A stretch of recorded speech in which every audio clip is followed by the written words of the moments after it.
નમસ્તે મિત્રો, એકવાર ફરીવાર સ્વાગત છે આરુસ ફ્લેવર ફ્યુઝનમાં. શિયાળાની સિઝન ઓલમોસ્ટ પૂરી થઈ ગઈ છે અને ઉનાળાની શરૂઆત પણ થઈ ગઈ છે.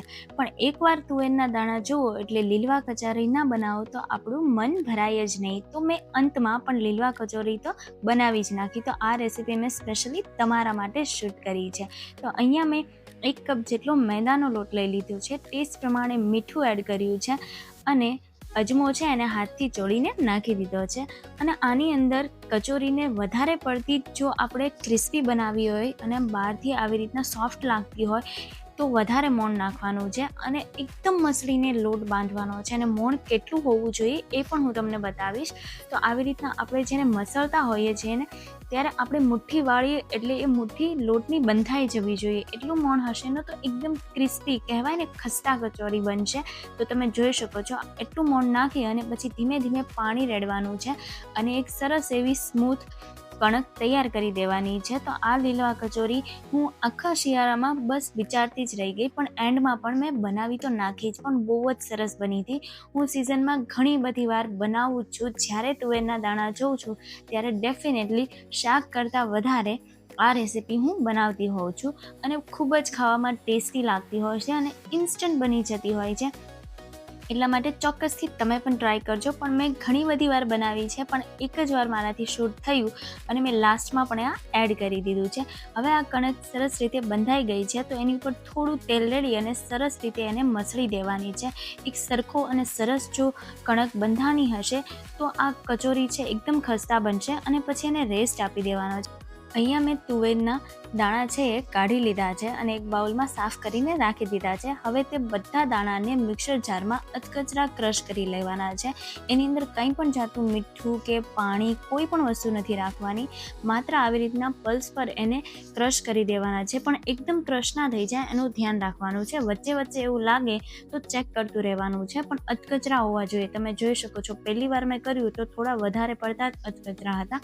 હવે એને વધારે વાર મેં ફરીવાર એને પીસા છે તો એકદમ થોડા દરદરા થઈ જાય એ ટાઈપના એને રાખવાના છે. એટલે ચેક કરતું રહેવાનું, એટલે એકદમ પીસાઈ પણ ના જાય અને આખા પણ ના રહે. તમે જોઈ શકો છો આ રીતના આવી જાય ત્યાં સુધી એને પલ્સ પર આપણે ક્રશ કરી લઈશું. અને ત્યારબાદ અહીંયા બીજી જારમાં મેં લીલું લસણ લઈ લીધું છે. તો અહીંયા અડધો કપ જેટલું મેં લીલું લસણ લીધું છે. એની અંદર 3 થી 4 તીખા મરચાં નાખ્યા છે, 2 આદુના ટુકડા નાના નાના અને ફ્રેશ ધોઈને કોથમીર એડ કરી દીધી છે. ત્યારબાદ થોડું એવું ટેસ્ટ પ્રમાણે મીઠું એડ કરશું અને લીંબુનો રસ છે એ 2 ચમચી જેટલો એડ કરીશું, જેથી કરીને આ જે પેસ્ટ છે ને એકદમ ગ્રીન બનશે. લીંબુ વગર વધારે ગ્રીન કલર નહીં આવે, એટલે થોડું એવું આપણે લીંબુનો રસ એડ કરીશું અને આને પણ અધકચરી રીતે જે રીતે આપણે ક્રશ કરી છે એ રીતે પણ વધારે પડતી જ અધકચરી એને રાખવાની છે. એકદમ સ્મૂથ પેસ્ટ રેડી નથી કરવાની. તમે જોઈ શકો છો દરદરી અહીંયા ટેક્સચર સાથે આપણી પેસ્ટ રેડી થઈ ગઈ છે. હવે બધી વસ્તુ તૈયાર થઈ ગઈ છે તો હવે એક પેનની અંદર 2 મોટી ચમચી જેટલું તેલ લેશું. તેલને થોડું ગરમ થશે એટલે એમાં અડધી ચમચી જેટલું જીરું અને સફેદ તલ 1 ચમચી જેટલા અને અડધી ચમચી જેટલી વરિયાળી અને અડધી ચમચી જેટલા આખા ધાણા લેવાના છે. આ બધી વસ્તુને લો ફ્લેમ પર જ સાતળી દેવાનું છે. ગેસની ફ્લેમને હાઈ નથી રાખવાની અને એકદમ તેલને આવી પણ નથી દેવાનું, કારણ કે જે તલ હોય છે એ તરત જ ફૂટી જતા હોય છે. ત્યારબાદ જે આ પેસ્ટ રેડી કરી છે ગ્રીન એ એડ કરીશું. બધી જ એડ કરી દેવાની છે અને 1 ચમચી જેટલું છીનેલું ટોપરું એડ કરવાનું છે. બધી વસ્તુને સારી રીતે મિક્સ કરવાની છે અને આ બધી પ્રોસેસ આપણે ધીમા ગેસ પર જ કરશું. વધારે પડતું હાઈ ફ્લેમ રાખશું તો શું થશે કે તરત ફટાફટ એ વસ્તુ બળી જશે. અને ટેસ્ટ પ્રમાણે અહીંયા મીઠું એડ કરી દીધું છે, તેથી કરીને તેલ છે ફટાફટ છૂટું પડી જાય. તો સારી રીતે બધી વસ્તુને મિક્સ કરતા રહેશું અને કોન્સ્ટન્ટ ચલાવતા રહેશું. આ પેસ્ટને ત્યાં સુધી સાતરવા દેવાની છે જ્યાં સુધી એનો કલર છે એ ઘાટો એકદમ લીલા કલરનો ના થઈ જાય. તમે જોઈ શકો છો એકદમ ગ્રીન કલર થઈ ગયો છે. ત્યારબાદ જ આપણે તુવેરના જે પીસેલા દાણા છે એ એડ કરવાના છે. ત્યાં સુધી આ પેસ્ટને આપણે કોન્સ્ટન્ટ ચલાવી અને સાતરી લેવાની છે અને ફરી એકવાર આપણે બધી વસ્તુને મિક્સ કરશું. આની અંદર ઝાઝી વસ્તુ બધી ગ્રીન કલરની, લીલા કલરની જ આવે છે, એટલે સરસ એવી લીલવા કચોરી આનું નામ છે અને ટેસ્ટ પણ એ જે નામ છે એવી રીતના જ આવે છે. ખૂબ જ સરસ લાગતી હોય તે મોઢામાં મૂકતાની સાથે જ આપણને એમ થાય છે કે હજી એક આપણે ખાઈ લઈએ. તો બહુ સરસ બનતી હોય છે, એટલે તમે પણ ચોક્કસથી બનાવજો. અને હા, જે લોકોએ આરુષ ફ્લેવર ફ્યુઝનને હજી લાઇક શેર સબસ્ક્રાઈબ નથી કર્યું એ દરેક લોકો લાઇક શેર અને સબસ્ક્રાઈબ કરી દેજો, અને સાથે સાથે જે અત્યારે નવું ફીચર આવ્યું છે હાઇપનું, તો એ પણ કરવાનું બિલકુલ પણ નહીં ભૂલતા. હવે આ બધી વસ્તુઓ છે મિક્સ થઈ ગઈ છે, તો હવે એની અંદર 1 ચમચી જેટલું ધાણા જીરું અને 1 ચમચી નાની ચમચી જેટલી ખાંડ એડ કરવાની છે, અને અડધો લીંબુનો રસ એડ કરવાનો છે. અહીંયા મેં સ્વીઝરનો યુઝ નથી કર્યો એટલે તરત જ પહેલાં લીંબુના બી છે સાથે સાથે જ પડી ગયા છે. પણ આવી નાની નાની વસ્તુઓ તો આપણે કુકિંગ કરતા હોય તો નોર્મલ હોય છે, તો એને હટાવી દેવાના, બીજું કંઈ નહીં કરવાનું. પણ હું આવી બધી વસ્તુઓ પણ શૂટમાં લઈ લેતી હોઉં છું, કારણ કે ખ્યાલ આવે કે આપણે જે નેચરલી વસ્તુ બનાવતા હોય તે તમારી સાથે પ્રેઝન્ટ કરવાની પણ એટલી જ મજા આવતી હોય છે. અને ફરી એકવાર એને સરસ રીતે મિક્સ કરી દેવાની છે. એકદમ ગ્રીન કલર આવ્યો છે, તમે જોઈ શકો છો. આની અંદર કોઈ પણ જાતનો કલર નથી એડ કર્યો, તેમ છતાં બધી જ વસ્તુઓ જો તમે ગ્રીન યુઝ કરશો તો તમારી પણ આ લીલવા કચોરી લીલી જ બનશે. અને ઉપરથી હજી થોડુંક લીલું નાખી દઈએ એ માટે મેં કોથમીર છે એ કાપીને નાખી દીધી હતી, અને એકવાર મિક્સ કરી દઈશું તો મસ્ત એવું પૂરણ આપણું તૈયાર થઈ ગયું છે. એને કોન્સ્ટન્ટ ચલાવશું તેમ છતાં થોડું નીચે બેસી જ જશે, કારણ કે જે તુવેર હોય છે એ તરત જ તે બેસી જતી હોય છે. કોન્સ્ટન્ટ ચલાવીએ છીએ તેમ છતાં પણ એનો ટેસ્ટ એવો આવતો નથી, પણ આવી રીતના ખૂબ જ સરસ બનતી હોય છે. હવે અહીંયા કણક છે એને પણ સારો એવો રેસ્ટ મળી ગયો છે, તેમ છતાં એને હાથોથી સરસ રીતે મિક્સ કરી દેશું અને મસળી દેશું. તમે જોઈ શકો છો એકદમ રૂ જેવી આપણી કણક તૈયાર થઈ ગઈ છે, અને એકદમ સ્મૂથ એનું ટેક્સચર આવ્યું છે. હવે નાના નાના લુવા લેવાના છે, મીડિયમ સાઇઝના, કારણ કે આપણે મોટી પૂરી નથી બનાવવાની, આપણે નાની એવી રોટલી નહીં પૂરી બનાવવાની છે. અને નાની એવું લુવા લેશું, અને આનામાં બિલકુલ પણ તેલ નથી લગાવવાનું, કારણ કે એ વધારે પડતી ઓઇલી બની જતી હોય છે.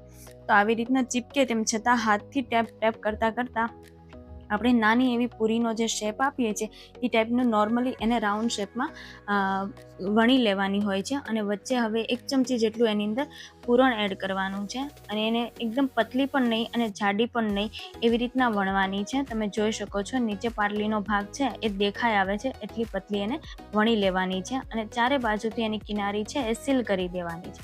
એટલે જેવી રીતના આપણે મોદકનો શેપ આપીએ છીએ, પોટલીનો શેપ આપીએ છીએ એ રીતે, અને ઉપરથી જે લોટનો ભાગ છે એક્સ્ટ્રા એ કાઢી લેવાનો છે, અને પછી એને આંગળીથી ટેપ કરી દેવાનું છે. પાણી પણ નથી લગાડવાનું, એની મેળે છે નીચે બેસી જશે. અને આવી રીતના પોટલીનો શેપ મેં બધી જ કચોરીનો રેડી કરી દીધો હતો, અને અહીંયા તેલ પણ ગરમ કરવા મૂકી દીધું હતું, એટલે એ પણ તેલનો ફ્લેમ છે આવી ગઈ છે. હવે બધી ધીરે ધીરે કચોરી એડ કરશું, અને ગોલ્ડન બ્રાઉન કલરની થાય ત્યાં સુધી જ એને રહેવા દેવાની છે. તો અહીંયા એકદમ લો ફ્લેમ પર એને આપણે તળાવવા દેશું, ફટાફટ એને બ્રાઉન નથી કરી દેવાની, નહીંતર અંદરથી તે કાચી રહેશે. એટલે એકદમ મધ્યમ તાપ ઉપર મેં એને થવા દીધી હતી.